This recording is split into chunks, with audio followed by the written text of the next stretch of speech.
जब उसको बंदूक चलाने का वारा आएगा, जब हमारे कहीं झगड़ा होगा बॉर्डर पे, तब वो ऑटोमेटिक बंदूक ही नहीं चला पाएगा। तब हमारी सिक्योरिटी का क्या होगा? आप हमारी सिक्योरिटी से मत खेलिए, आप सेना से मत खेलिए, आपको जो करना है। 200 करोड़ का नुकसान हुआ, मैं मान गया आपकी बात। और जो नेता एमएलए एमपी इन सबको 900 करोड़ मुझे कह रहे हैं कि मेरी तो ज्वाइनिंग थी, मेरी ज्वाइनिंग अगस्त में थी, वो रद्द कर दी है। कैंसिल भी नहीं, रद्द कर दी है वो। मैं आपको सम्मान मैं आपको दे रहा हूँ, मैं सम्मान देता हूँ। फिर आप मैं आपको पगार नहीं दूंगा, चलेगा आपको? मैं आपको सम्मान पूरी जिंदगी दूंगा, तो आपको चलेगा? 50 साल वाले ऊपर लोग देश चला रहे हैं और 23 ईयर में जो शादी भी नहीं होती है तब इन लोगों को रिटायर किया जाता है। बंदा टूट जाता है, मर जाता है, विरोध कहीं ना कहीं इसका मैं विरोध करूँ या ना करूँ, आप ये बताइए।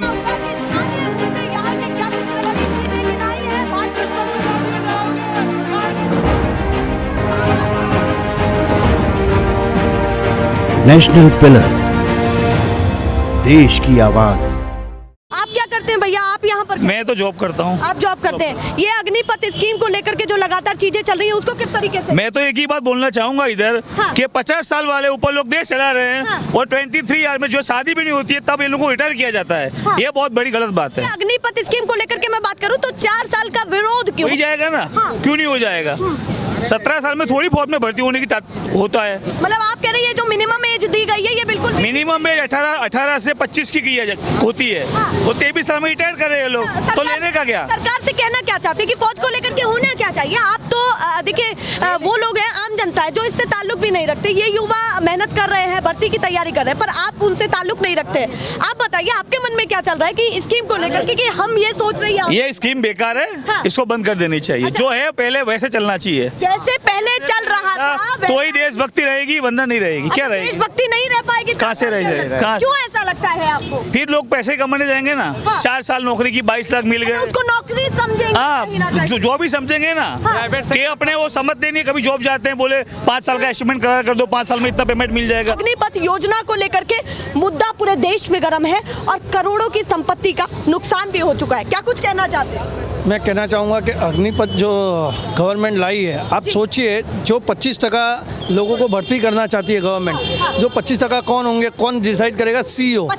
25% उसको कौन डिसाइड करेगा? CEO। तो वो किसको करेगा? जिसकी वो चमचागिरी करे या जो उसको पैसा दे। यानी आप सेना के अंदर भी पैसे को ला रहे हो। जिस ऑफिसर को पैसा मिल, धारणा पहले क्यों बना ली कि जो चमचागिरी करेगा ऐसा होगा? आज एक बात समझिए, आप आज मैं हूँ या आप हैं, मेरे को एक मौका मिलता है कि मुझे 25% लोगों को चुनना है 100 में से, तो मैं किन 25% को चुनूंगा? आप खुद सोचिए। इंसान का एक दिमाग है ही, जो एक हकीकत है, इसको हम टाल नहीं सकते। और जो युवान बच्चे 2 साल से जो आर्मी की भर्ती देख रहे थे, वो सारी एग्जाम कैंसिल हो गई, उनकी दौड़ने की जो उम्र थी वो चली गई, तो उन बच्चों का क्या? उसके बारे में क्या बोलती है गवर्नमेंट? और गवर्नमेंट ये लिख के देती है कि अगर 4 साल बाद वो छूटते हैं तो उनको नौकरी मिलेगी। अगर गवर्नमेंट देती है तो हम इस चीज़ का समर्थन करते हैं। तो आप क्या चाहते हैं कि 25% बढ़ना चाहिए, 25 से और होना चाहिए, या फिर चाहते ही नहीं है? मैं चाहता हूँ 25 नहीं, मैं चाहता हूँ कि जो 25% हो वो भले, बाकी के जो 75% है उनको गवर्नमेंट बड़ी बड़ी कंपनियों में कंपलसरी करे कि 25% इनको ले। और उनको लिखित में दे, खाली बोल के नहीं, कि बड़ी बड़ी कंपनियों में कि भाई इनको यहाँ से 4 साल जाने के बाद इनको यहाँ नौकरियाँ मिलेंगी, तो हम इस चीज़ का समर्थन करते हैं। अग्निवीर का सम्मान मिलेगा 4 साल बाद। क्या मैं आपको सम्मान मैं आपको दे रहा हूँ, मैं सम्मान देता हूँ। फिर आप मैं आपको पगार नहीं दूंगा, चलेगा आपको? मैं आपको सम्मान पूरी जिंदगी दूंगा, तो आपको चलेगा?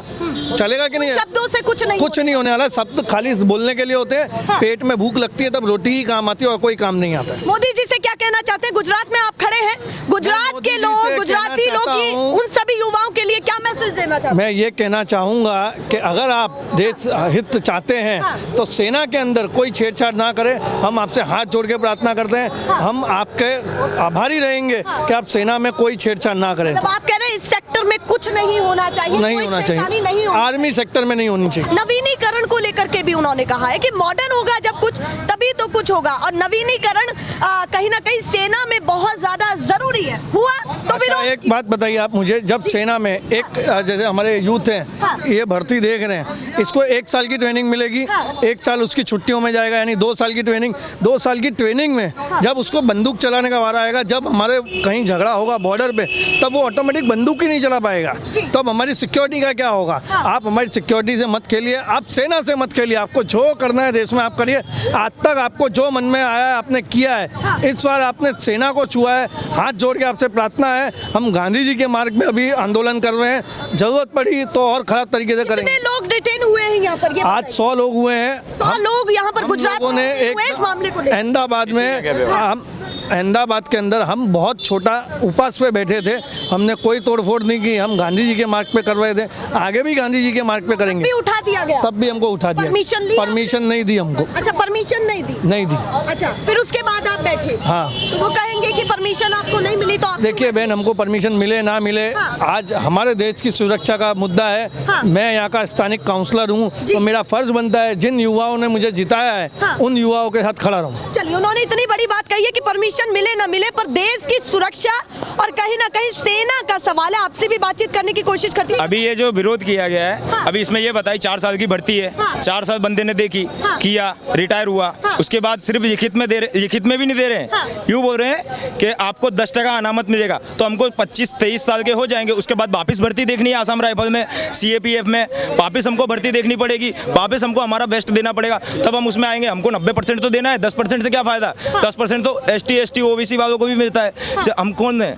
हम कौन है? हम क्या करेंगे? कहीं ना कहीं और आपको सबसे ये बड़ा चीज़ मुद्दा, नहीं सबसे बड़ा मुद्दा तो ये है हाँ। कि 4 साल की निकालिए, उसमें चलो कोई खफा नहीं, चलो आपने निकाली, आपकी सरकार, आप कुछ भी कर सकते हैं रातों रात। हाँ। पर जिसकी एग्जाम बाकी है, ये गौर करना, हाँ। जिसकी आर्मी की एग्जाम बाकी है, जिसकी आर्मी की ज्वाइनिंग बाकी है, 2 महीने बाद अगस्त में मेरी ज्वाइनिंग थी, जी मेरी 2-3 ज्वाइनिंग अटकाई हैं और 2 एग्जाम अटकाई हुई, टोटल 5 भर्ती है। अब मेरी सारी की सारी रद्द कर दी गई है, अब मैं क्या करूं? हाँ। तो मतलब इसका कि मैं जो विरोध कहीं ना करूं, कहीं इसका मैं विरोध करूं या ना करूं, आप ये बताइए मुझे। ये कह रहे हैं कि मेरी तो ज्वाइनिंग थी अगस्त मेरी ज्वाइनिंग अगस्त में थी, कैंसिल वो रद्द कर दी है। कैंसिल भी नहीं, रद्द कर दी है, वो ये खारिज कर दिया। आपको शुरू से शुरू करना पड़ेगा, अच्छा फिर से दोबारा से सब चीजें जीरो से करनी शुरू करना पड़ेगा। रनिंग, मेडिकल, फिजिकल, इतना सब फिर से सब करना कुछ पड़ता पास करना है। पड़ेगा। ये सब चीजों में 3 से 4 महीने बंदा टूट जाता है, मर जाता है। हाँ, ये आप सब क्या करने चाहते में। हैं कि टीवी चैनल्स पर ऐसे लोग बैठे जो युवाओं के दर्द को ढंग से रख सके, बता सके कि इनके क्या बता रहे? ये सिर्फ इतना बोल रहे कि 4 साल की भर्ती है, हाँ। 4 साल की भर्ती करेगा लड़का, फिर उसको रिटायर कर देंगे, उसको अलग सेक्टर में 10% अनामत का बोला जी। है, और कहीं लिखित में तो है नहीं, ये भी रातों रात निकाला है। अभी 4 साल बाद मैं रिटायर होके आया, मैं बोलूँगा मेरा 10% दो, बोले लाइन में आओ, तुम्हारे जैसे 46,000 बंदे और हैं, हाँ। क्या करेंगे? 46,000 में हम लोग कहाँ जाएंगे? तो कहीं ना वो भी तो कहीं सोचने, बड़ी आबादी है जो तो बड़ी आबादी है। और इसी साल इसमें क्या किया है इन लोगों ने कि 2-3 जगह जब दंगे हुए, तब उन्होंने एक ही दिन में 2 साल एज बढ़ाई। वो भी आप गौर करना, 2 साल एज हमेशा के लिए नहीं बढ़ाई, न्यूज़ देखते हो तो 2 साल इसी साल। ये जो भर्ती होगी अगस्त में या सितंबर में कभी भी होगी, इसके बाद 2 साल वो एज भी हटा देंगे। गुजरात में खड़े लिख के दो। हैं मोदी जी से कैमरे पर क्या कहना चाहते हैं कि युवाओं के मन पे क्या गुजर रहा है? ये क्या पता मोदी जी को बोलिए कि युवा पीढ़ी भविष्य है, उनके खिलाफ कुछ भी ना करे। हाँ। हमारे भविष्य हमारे खतरे में है। वो फौज की नौकरी देख रहे हैं, वो बंदा आपकी वो कर रहे हैं, सुरक्षा के लिए उधर जा रहे हैं, वो 4 साल बाद क्या करेंगे उनका ये भी तो देखो। अभी जो पहले की प्रक्रिया थी उसमें भी कितनों के लेटर अटकाए पड़े, कितनी जगह केस हैं पेंडिंग में, कुछ इशू नहीं है, कोई मतलब कुछ नहीं। समाधान नहीं कोई समाधान निकल पा रहा है। नहीं है। कैसे?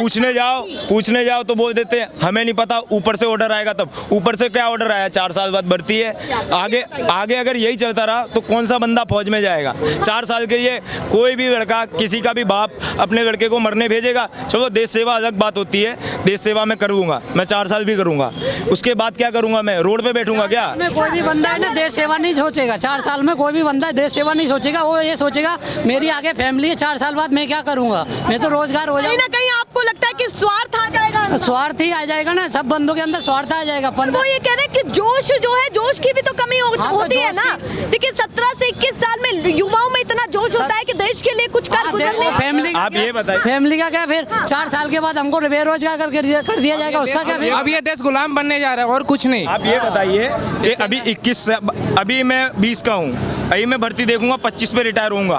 फिर 25 के बाद मेरे को 25 के बाद मेरे को यूं कहा जाएगा कि आप वापस भर्ती देखो, वापस अपना बेस्ट दो। 25 की उम्र में क्या मैं मेरा बेस्ट दूंगा, क्या मेरा फिजिकल दूंगा? मैं मेरा घर देखूंगा कि ये देखूंगा? मतलब आप समझते हैं करियर खत्म है 4 साल बाद खत्म ही है ना। 4 साल बाद बंदे को फौज मतलब में एक रखना है। रोजगार के तौर पर भी देख रहे हैं, राष्ट्र हित के तौर पर भी, के भी तौर पे देखना चाहिए, लेकिन ये क्या कर रहे हैं, ये सिर्फ अपना फायदा देख रहे हैं, हम लोगों का फायदा टोटली नहीं देख रहे। हाँ, आप क्या पहले के जो ज्वाइनिंग लेटर अटकाए पड़े हैं, जो एग्जाम में अटका पड़ी है, उनको क्यों रद्द किया है?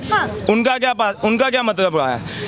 62 हमारा ऑल इंडिया का ग्रुप है 165 लोगों का, उसमें से 46 लोगों ने सुसाइड कर दिया है। अच्छा, आपका जो ग्रुप है जिसमें आप जुड़े हुए हैं, ऑल इंडिया का 165 लोग जुड़े हुए हैं, जिसमें एक 46 बंदों ने सुसाइड कर दिया है। वो नहीं दिखाएंगे, वो मीडिया में कतई नहीं दिखाएंगे। 46 लड़कों ने किसी वो दिखाते हैं, ट्रेन जलाते हैं वो दिखाते हैं, लेकिन जो आत्महत्या कर रहे हैं वो कतई नहीं दिखाते। शांति से हुआ है तो भी डिटेन करके लाए, कोई दिक्कत नहीं है। यहाँ शांति से भी हुआ तो भी डिटेन हुआ, पर इसमें ये मतलब निकलता 46 बंदों ने सुसाइड क्यों की? ये प्रदर्शन के लिए नहीं की, उनके ज्वाइनिंग अटके पड़े। 2 साल से कोरोना आ गया, कोरोना के पहले की ज्वाइनिंग, अभी की ज्वाइनिंग, ये सब अटका के रखी। बंदा करेगा क्या? मर ही जाएगा ना।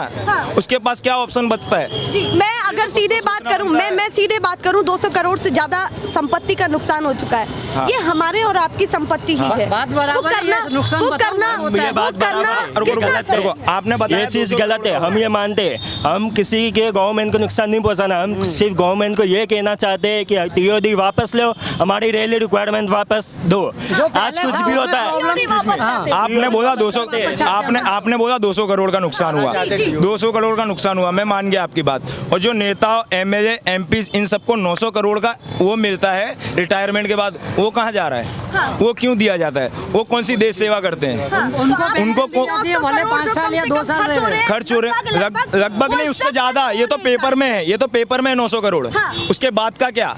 उसके बाद का ना आप देख रहे हो, नुकसान दिख रहा है तो तुरंत नेताओं की पेंशन भी आप बंद उनकी भी रुकवाओ ना। मैडम, वही जो नेता है वो एक तरीके से बोलते हैं कि आज के युवा आर्मी में देश सेवा करने जाते हैं और उनकी पेंशन काट लेते हैं, और वोटिंग के टाइम पे वो नेता ऐसे बोलते हैं हम समाज सेवी है। तो समाज सेवी की पेंशन की जरूरत क्या है? अगर समाज सेवी करनी है तो तुमको पैसा लेना ही नहीं चाहिए फिर। मतलब आप कह रहे दोगली बातें नहीं? हाँ, दोगली बातें नहीं चलेगी। अगर हमारी पेंशन काट रहे हो, हम खुद सब काट लो, तुम पेंशन जितनी काटनी हो, हम तो देश सेवा करना चाहते हैं ना। तो क्या मैसेज देखिए, आराम से भी मैं चाहती हूँ कि देखिए ये कोई सोल्यूशन नहीं है जो आगजनी हो रही है। आप लोग शांत तरीके से गुजरात में यहाँ पर प्रोटेस्ट कर रहे हैं, तो मैसेज उन लोगों को, उन युवाओं को भी अभी आंदोलन किया, हमने कोई नुकसान नहीं किया है, और जब तक मोदी सरकार हमारी आवाज नहीं सुनेगी तब तक हम आंदोलन करते रहेंगे, भूख हड़ताल पर आएंगे, नुकसान हम नहीं करेंगे। गुजरात के युवा यहाँ से मैसेज, नेशनल पिलर, देश की आवाज।